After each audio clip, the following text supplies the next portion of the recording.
Desde el búnker de Daniel, sé muy bienvenido, querido amigo. Estamos por comenzar uno de los trayectos más fascinantes de la Biblia, el libro de Daniel. Aprenderemos cómo la fe le hace frente a los desafíos del mundo. También aprenderemos lecciones espirituales y prácticas que nos ayudarán a confiar y a depender de Dios. Por eso te invitamos para que puedas suscribirte a nuestro canal de YouTube que aquí aparece en pantalla y puedas activar las notificaciones, la campanita, para que se te pueda notificar cada video nuevo a lo largo de estos 12 días.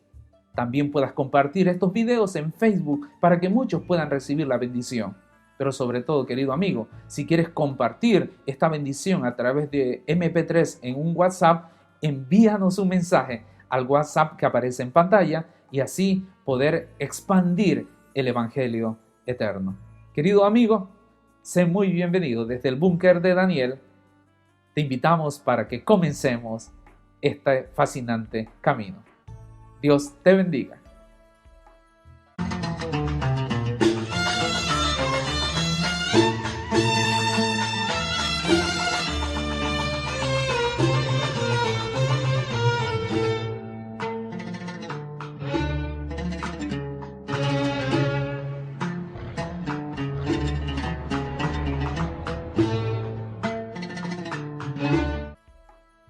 Qué bueno que estás con nosotros. Hoy me gustaría poner una base a todo lo que vamos a estar estudiando en los siguientes días. Conocer a su autor, el marco histórico, pero sobre todo la temática de este libro. Como es sabido, el nombre que lleva este libro es del personaje, del protagonista principal. Un hombre que fue llevado en cautiverio, pero que allí en ese lugar fue una bendición para los monarcas mundanos. Daniel, el profeta Daniel.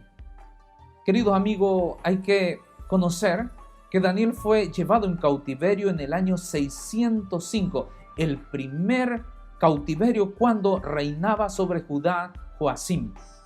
Allí él vivió los primeros 19 años en Babilonia, viendo cómo el imperio de Judá se estaba destruyendo, como Dios los estaba llevando a la ruina y al exterminio final. Pero ese fue el primer cautiverio. Después de Joacim, siguió reinando por pocos meses su hijo Joaquín, 3 meses en realidad. Allí hubo un segundo exilio, un segundo cautiverio para los judíos que todavía estaban allí en Jerusalén. Esto sucedió en el año 597 a.C. Pero ¿sabes qué, querido amigo? Después de esto vino el tercero y definitivo. Allí reinaba Sedequías sobre Jerusalén. Había sido puesto obviamente por el imperio babilónico. Sin embargo, él coqueteó con los egipcios y quiso hacer una alianza para soportar y, sobre todo, rebelarse contra el imperio babilónico. A este rey se le quitaron los ojos, dice la palabra de Dios. Y fue en el año 586 que todo el poder, la fuerza del imperio babilónico terminó por la destrucción del reino de Judá, junto con su capital, Jerusalén. Queridos amigos, no sabemos qué tiempo estuvo Daniel sirviendo a la corte de los babilonios. Sin embargo, hay un almanaque de la corte y del estado que se encontraron en los recientes descubrimientos, donde se dice que del año 570 a.C. ya no aparece el nombre de Daniel en este famoso almanaque, pero sí aparecen los más altos funcionarios de Babilonia. Así que es muy probable que Daniel sirvió a los babilonios desde el año 605 hasta el año 570. También aparece una vez más en el año 539 a.C., cuando se le requieren los servicios de este famoso hombre, de este hombre de Dios, de este estadista importante, para que fuese a darle lectura a esa escritura que había aparecido en la pared en ese banquete que había hecho Belsasar y que sería también la última noche de poder de los babilonios. Queridos amigos, Daniel es un manual de historia y de profecía. Dios marca el destino de la humanidad Este es un libro donde nos ayuda a confiar plenamente en el Señor. No importa la situación del mundo, la fe le puede hacer frente a los desafíos del mundo. Pon tu confianza en el Señor. Y querido amigo, sigue conmigo el estudio del capítulo número 1 de Daniel. Muy bien, queridos amigos, y ahora sí comenzamos a introducir el primer capítulo de este fascinante libro. La verdad, esto es la historia de cómo ellos fueron llevados cautivos a Babilonia. Sin embargo, usted sabe muy bien de que Nabucodonosor, ahora sí ya como el rey, había pedido que se trajesen a los hombres, a los jóvenes, a los muchachos más sanos, con mayor inteligencia, como lo menciona la Biblia en el versículo 4 del capítulo 1. Muchachos en quienes no hubiera tacha alguna, de buen parecer, instruidos en toda sabiduría, sabios en ciencia, de buen entendimiento, idóneos para estar en la corte del rey, y que se les enseñase las letras y las lenguas de los caldeos. Oh, queridos amigos, Nabucodonosor, su nombre significa que Nabú proteja a mi hijo. Queridos amigos, este imperio pagano le adoraba a muchos dioses, siendo el dios principal Marduk. Y es así como parece que Daniel vio gobernar a Nabucodonosor durante 43 años allí en Babilonia. También, queridos amigos, debemos de conocer que el dios más importante era el dios Marduk, quien tenía un templo que se llamaba Esagila. Allí en ese templo había una torre enorme en el centro, en el patio. Esto estaba en el centro de la ciudad de Babilonia. Por eso, cuando dice la Biblia que Nabucodonosor hizo que trajesen los utensilios de la casa de Dios, él estaba atentando no solamente contra la religión de los judíos, estaba atentando contra Dios. Cuando llevó estos utensilios, estos vasos sagrados, al templo de su dios Marduk. Oh, queridos amigos, siempre ha existido una lucha entre el bien y el mal. Siempre ha existido una lucha entre Dios y Satanás. Una lucha cósmica en donde tú y yo estamos inmersos. ¿Hacia qué rumbo? ¿Hacia qué bando tomaremos nosotros posición? Esa es la pregunta que te debes de responder en este día. Sin embargo, queridos amigos, estos dioses no tenían el poder que el Dios de Daniel. Un Dios que cuidaba y que guiaba la vida de sus hijos. Allí, desde muy joven, como lo dice Testimonios, tomo 4, página 570, a los 18 años de edad, Daniel fue llevado a Babilonia junto con sus amigos. Oh, queridos amigos, esto denotaba que ellos habían cuidado durante sus primeros años, en la niñez, en la adolescencia, su cuerpo. Porque sabes que eran 1000 kilómetros y poquito más lo que había desde Jerusalén hasta Babilonia. Oh, estos chicos llevaron un trayecto muy difícil, allí caminando en el desierto, nada fácil, con los grillos en sus pies, con las cadenas en sus manos, con los fuertes calores del desierto. No hay duda que el cuerpo físico, mental y espiritual de estos jóvenes les había permitido pasar con éxito este trayecto desértico. También, queridos amigos, había dado la orden el rey, una orden clara y específica: tráigame a los mejores hombres. ¿Sabes qué? También pareciera que en este tiempo actual Satanás quiere usar a los mejores hombres para su servicio. Querido amigo, querido joven, querida señorita, en la flor de tu juventud, el diablo también exige, desea, anhela tus servicios. Sin embargo, la historia de Daniel y de sus amigos nos revela que cuando uno es fiel e íntegro al Señor, el Señor nos da grandes recompensas. Allí, Él dijo que trajeran a los mejores a los mejores muchachos, jóvenes y señoritas, para que sirviesen en la corte real.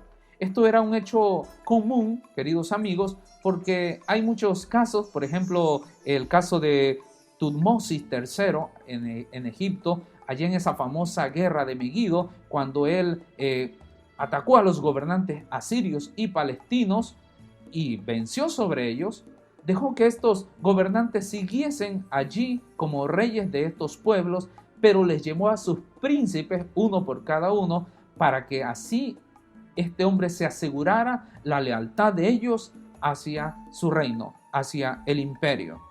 Así que, queridos amigos, Daniel es llevado junto con sus amigos, Ananías, Misael y Azarías. Es interesante notar el significado de estos nombres hebreos, nombres que habían sido cuidadosamente elegidos por sus padres desde el nacimiento de ellos. Daniel, Dios es mi juez.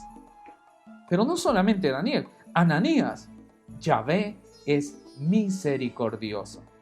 Estos nombres, queridos amigos, eran muy comunes en la historia hebrea. Ananías, Yahvé es misericordioso. Misael, ¿quién pertenece a Dios? Azarías, Yahvé ayuda. Oh, queridos, estos jóvenes, desde su nombre, ellos tenían bien claro a quién servían. Desde el significado de su nombre, ellos habían puesto su fidelidad total a Dios. Sin embargo, cuando son llevados a Babilonia, sus nombres son cambiados, como lo dice la Biblia en el versículo 7. A estos el jefe de los eunucos puso por nombre a Daniel Belsasar. Ahora, ¿qué significa Belsasar? Belsasar podría tener el significado siguiente: como el nombre de mi Dios. Como el nombre de mi Dios. La primera parte del nombre es Bel. Bel hace referencia al dios principal de Babilonia, que es Marduk. Así que prácticamente le estaba poniendo el nombre de su dios. Oh, queridos amigos, pareciera que el diablo quiere hacer eso.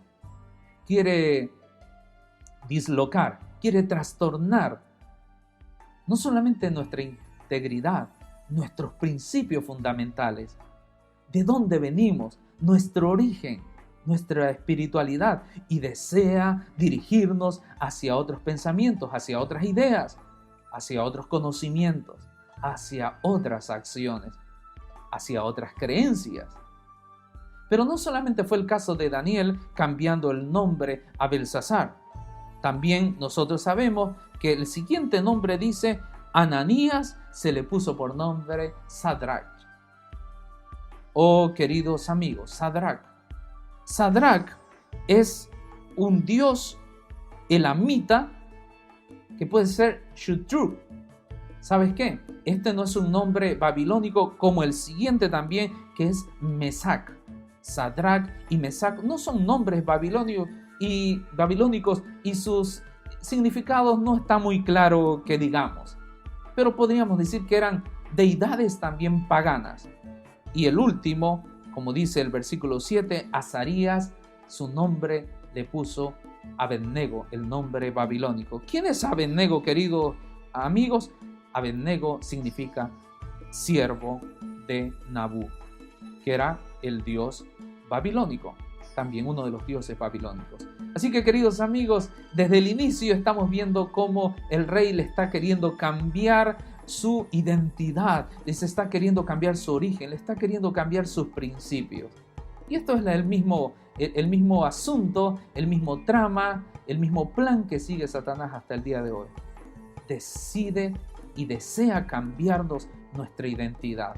Yo no sé si en este momento le estoy hablando a un joven que desde chico nació prácticamente en los principios fundamentales de la Biblia y de la iglesia.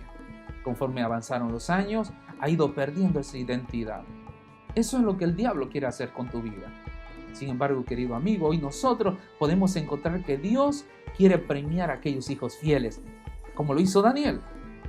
A ellos, llegando allí en Babilonia, queridos amigos, se les dijo que se les iba a cambiar su régimen alimenticio, que ellos iban a comer de la comida que comía el rey, como dice el versículo 5. y le señaló el rey una porción diaria de la comida del rey y del vino que él bebía, y que los educara durante 3 años para que al fin de ellos se presentaran delante del rey. Daniel y sus amigos, al igual que los príncipes que habían sido llevados a Babilonia, queridos amigos, habían llevado una dieta diferente allá en Jerusalén.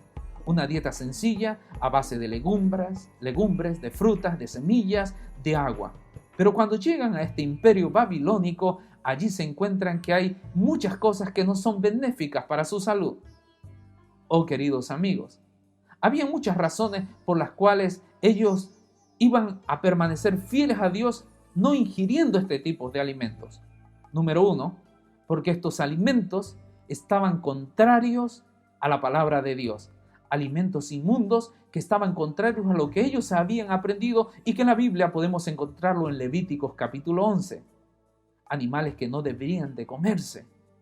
Número 2, ellos también se iban a oponer a este tipo de alimentos porque muchos de estos alimentos, aun cuando fuesen alimentos dados por Dios, provistos por Dios y señalados para que se pudiesen comer, no habían sido desangrados correctamente. Muchos animales tenían mucha sangre para comerse. Alimentos que no estaban bien elaborados. Número 3, porque muchos de estos animales, de estas carnes, eran ofrecidas a los ídolos paganos, a los ídolos babilónicos. Y entonces Daniel y sus amigos no podían hacer algo así, darle la espalda a Dios en algo tan pequeño a la vista de los hombres o esconderlo a la vista de los hombres y hacerlo ver pequeño cuando ellos sabían que era algo grande delante de su Dios. Número 4, también habían bebidas que ellos nunca habían tomado, bebidas embriagantes, bebidas que embotaban su entendimiento. Oh, queridos amigos, esto y otras cosas más hizo que Daniel hablase al jefe de los eunucos y que dijera que él no podía comer ni beber de estos alimentos y de estas bebidas. Oh, queridos amigos, Dios premia la fidelidad de los hombres. Y dice el versículo 8, un versículo muy conocido en la Biblia, y Daniel se propuso en su corazón de no contaminarse con la comida del rey, ni del vino con que él bebía. Pidió, por tanto, al jefe de los eunucos que no se le obligara a contaminarse. Oh, queridos amigos, la fe frente a los desafíos del mundo. Desde el principio, Daniel nos dice lo difícil que tendrá su experiencia y su vida, pero como su testimonio nos traerá lecciones para cada uno de nosotros que nos toca vivir y enfrentar desafíos actuales muy difíciles. Él decidió ser fiel y leal a Dios. Oh, queridos amigos, Daniel propuso no contaminarse. Él decidió ser leal y permanecer fiel a Dios. Daniel debía impedir que la cultura babilónica lo arrastrara. Estas corrientes que no eran sanas para él no iban a tener influencia en su vida tocante a la santidad. Queridos amigos, aquí podemos aprender de Daniel. Yo quiero dirigirme a aquellos jóvenes que en sus estudios, en la universidad, en su trabajo, se encuentran con dificultades para tomar decisiones que honren y glorifiquen a Dios. Muchas veces, transgredir el 4º mandamiento por un trabajo, por un estudio, por una calificación, pareciera algo pequeño. Pero quiero decirte en este momento que la fidelidad a esas cosas pequeñas, a esas decisiones que se ensalzan en el nombre de Dios, trae grandes dividendos para la vida. Oh, el testimonio de Daniel es una verdad presente para cada uno de nosotros. Podemos encontrar en un joven de 18 años el ejemplo ideal de fidelidad a Dios. Y así es, querido amigo, como él le pide al jefe para que durante 10 días solamente le diera legumbres, le diera agua, le diera frutos, semillas. Obviamente esto estaba en contra de la orden del rey. El jefe de los eunucos temió por su vida, pero Daniel, de una forma sabia, prudente, logró que este principal de los eunucos considerara la petición de Daniel. Así, queridos amigos, después de los 10 días de prueba, estos jóvenes hebreos que habían seguido con su mismo régimen alimenticio, que no habían comido durante estos 10 días alimentos que nunca habían ingerido, ni bebidas que embotaran su mente, cuando fueron presentados delante de este principal, se encontraron que estaban mejores que los otros compañeros. Oh, queridos amigos, Dios premia la fidelidad de sus hijos. Así que ellos continuaron así, aprendiendo las lenguas de los caldeos. Muchas veces nosotros pensamos que era algo sencillo, ¿no, queridos amigos? Ellos tenían que aprender el idioma, la escritura, con sus más de cientos de variantes. Ellos tenían que aprender de astronomía, de matemáticas, de física. Ellos tenían que aprender los idiomas de los caldeos. Esto no era algo nada más, algo sencillo, queridos amigos. Se requería de esfuerzo, de entrega, de dedicación, cosa que hicieron estos 3 jóvenes hebreos. Al paso de los 3 años, después de su estudio, de su preparación, fueron presentados delante del rey de Babilonia. Nabucodonosor los examinó uno por uno. Ahora sí que les puso el examen él mismo y se dio cuenta que en toda situación, que en todo entendimiento, queridos amigos, en todo asunto de sabiduría e inteligencia que el rey los consultó, los halló 10 veces mejores que todos los príncipes, que todos los astrólogos y magos que habían en el reino. Hombres preparados, hombres de ciencia. Oh, queridos amigos, Daniel fue elegido junto con sus 3 amigos para trabajar en la corte del rey. Dios lo elevó para ser uno de los 3 principales de su reino. Porque, querido amigo, cuando la fe le hace frente a los desafíos del mundo, Dios sabe honrar a quienes permanecen del lado de Él. Que el Señor te bendiga, querido amigo. Nos vemos el día de mañana para que continuemos con nuestro trayecto desde el búnker de Daniel. Que el Señor te bendiga.